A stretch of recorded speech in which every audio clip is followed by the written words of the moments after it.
Obviously, you need strong passwords in 2FA, which we'll cover here.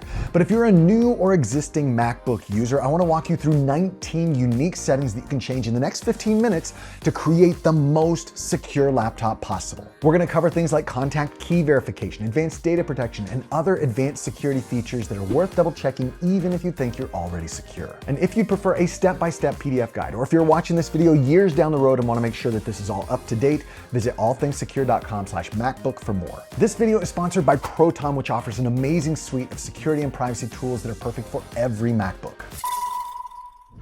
First off, when you open up a new MacBook for the first time, it's going to ask you to create a computer account with a name and password to log in. Make sure you set up a strong password here. And if you're on an existing computer and you need to change to a stronger password, go into the Settings app and scroll down to find Touch ID and Password. Click Change to update your password into something stronger. And while you're here, it's not a bad idea to set up Touch ID with your fingerprint.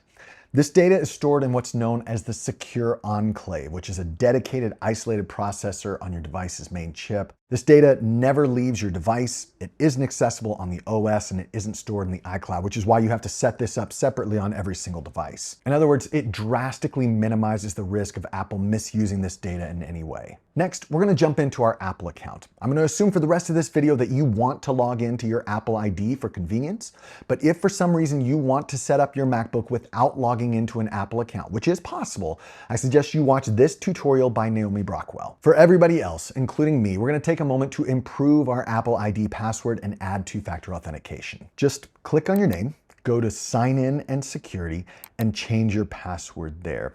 Take note that this isn't the password that you use to log into your computer. This is the password for your Apple ID that you probably don't use quite as often.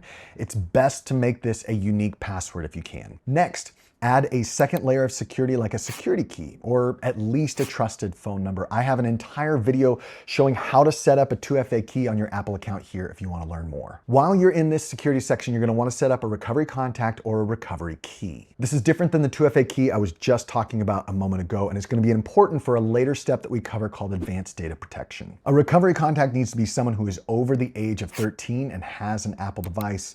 They're going to be sent a message with a link to accept your invitation to be a recovery contact, and this will allow that person to recover or regain access to your data in case of an emergency. That's a lot of power though. So you'll want to make sure that you trust anybody that you set as a recovery contact, and don't worry, you can always remove them later if you want to. If you don't want to trust someone with this much power or you just want additional backup, you can create a 28-character code that would give you access to your account in case you lost your password or your key. Now, you're going to want to keep this code somewhere other than your computer, obviously, which could be something like a secure password manager vault or even printing it off and keeping it in a physical safe. Let's move into our iCloud settings with our first check being Apple's Find My feature. This is going to be the best step you can take to protect against a stolen or lost MacBook, but it does come with some privacy trade-offs that I'll explain here. Click on iCloud, click See All, and then scroll down to locate Find My. At this point, you're going to notice two different features here: Find My Mac and Find My Network. Find My Mac is basically a service that allows you to find and even erase your MacBook remotely. Find My Network, on the other hand, is, well, it's kind of like an Apple AirTag. It uses Apple's vast network of devices to locate your MacBook, even if it's not connected to a network, which could be really helpful if your device is stolen and the thief turns off the computer to try to keep you from finding it. Find My Network can still locate a device that is turned off, at least for a limited time. It's really up to you to decide how comfortable you are with either of these. At the end of the day, you're relying on Apple's encrypted location network, which still involves some privacy trade-offs. My suggestion is to use the Find My Mac feature at the very least, and if you're concerned about a lost or stolen MacBook, then you can turn on Find My Network as well. Okay, let's now move into one of the most important and underrated security features on any Apple device: advanced data protection. Turning on this feature encrypts most of your iCloud data so that not even Apple has any kind of access to it. And this includes things like your photos, notes, iCloud Drive, and more. This isn't on by default, and Apple is going to warn you left and right about the risks related to losing access to your data. But since you've already set up a recovery contact and a recovery key, You don't have to worry about anything. I have a whole video tutorial about advanced data protection, but I'll tell you right now that the biggest hurdle is that all of your devices that are on the iCloud account have to be compatible with a certain OS version or later. Otherwise, you're going to need to remove them from your account or update them. While you're here, go ahead and turn off that setting to access iCloud data on the web. If you're not sure, just ask yourself this question. How many times have you logged into iCloud.com in your browser to access your notes, photos, or documents? Unless you're some kind of outlier, the answer is never. So making this data available on the web is an unnecessary risk, in my opinion. I think it's dumb that Apple turns this on by default. Turn it off. Don't think twice about it. Now, before we move out of our Apple account, let's take a look at one final setting. Contact key verification. Now, I'm going to be doing a separate video later since it's kind of too much to explain here, but there's no major downside to turning on verification in iMessage other than possibly the setup. And once you verify a contact, you get this nifty little check mark that confirms that you're communicating with the right person and nobody can impersonate them through some SIM swap or man-in-the-middle attack.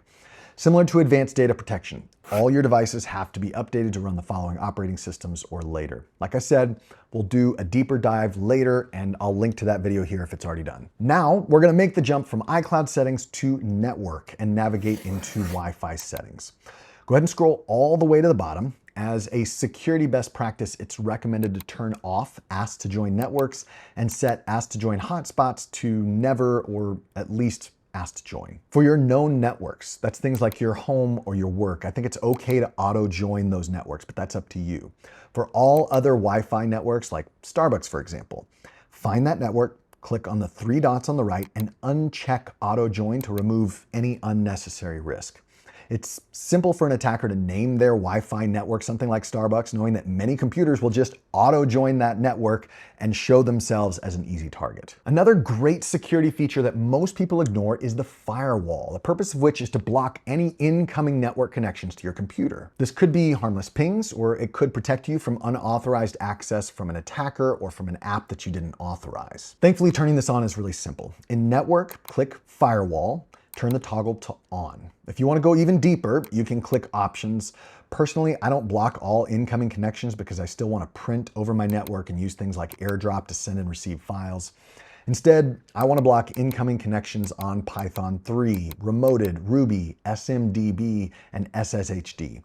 I also recommend turning off the setting to automatically allow built-in software to receive incoming connections and automatically allow downloaded signed software to receive incoming connections. Personally, I also enable stealth mode to essentially make my computer a bit more invisible on the network.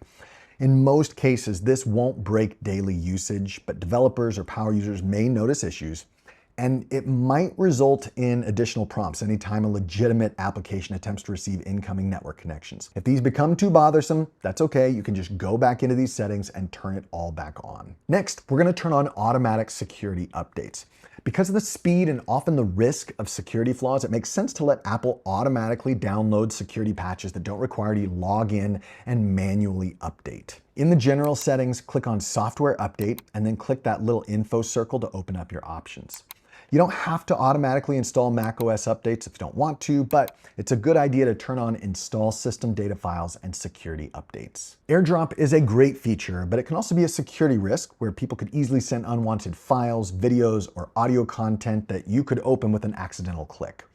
In the general settings, find AirDrop and Handoff. Personally, I don't use handoff, so I turn this off. I set AirDrop to contacts only and turn off AirPlay receiver unless for some reason that's something you like using. Apple would love for you to use their Passwords app, which locks you even deeper into their ecosystem. And it's a good app, but it's just another way of putting all of your security eggs in a single Apple basket. That's why at this point, I strongly recommend you go and download Proton Pass as an alternative to their native app. It's free to use, it's open source, it's independently audited so you can trust its security, and it allows you to keep all of the keys and passwords to your online accounts in a secure vault that Apple cannot touch. I've been using Proton for years before they decided to sponsor this video, and even if you already have a password manager that you like and use, you can download Proton Mail as a secure alternative for email, or Proton VPN that will encrypt all of your internet traffic. Whatever you decide, go to allthingssecure.com/ProtonPass to create a free account, or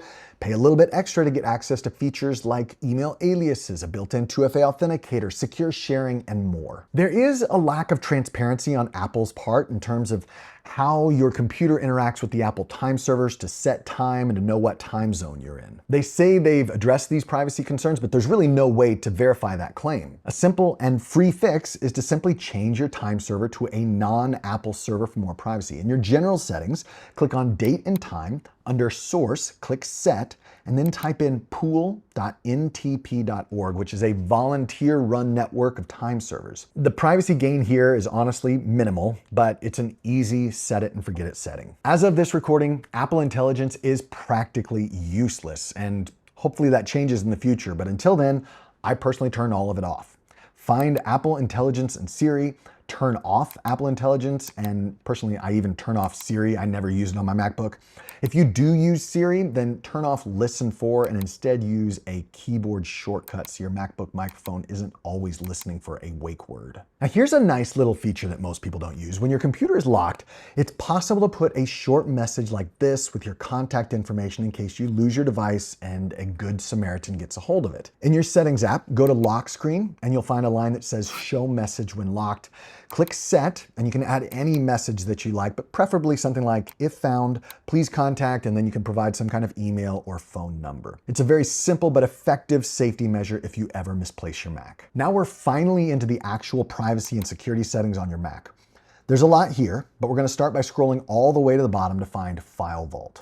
File Vault is a feature that encrypts your hard drive. Without it, somebody could physically remove the internal drive, connect it to another computer, and access all of your files without any kind of password, at least on older Macs.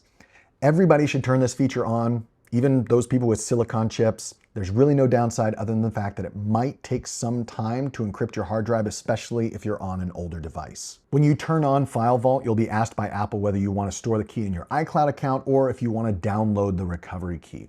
What you choose is up to you, but I download it and store it in my Proton Pass vault so that, again, I don't have all of my security eggs in the Apple basket. Lockdown mode is an optional extreme protection that Apple says is designed only for high security individuals. It protects against sophisticated cyber attacks by limiting certain app functionalities. For example, when lockdown mode is turned on, unknown incoming FaceTime calls are blocked.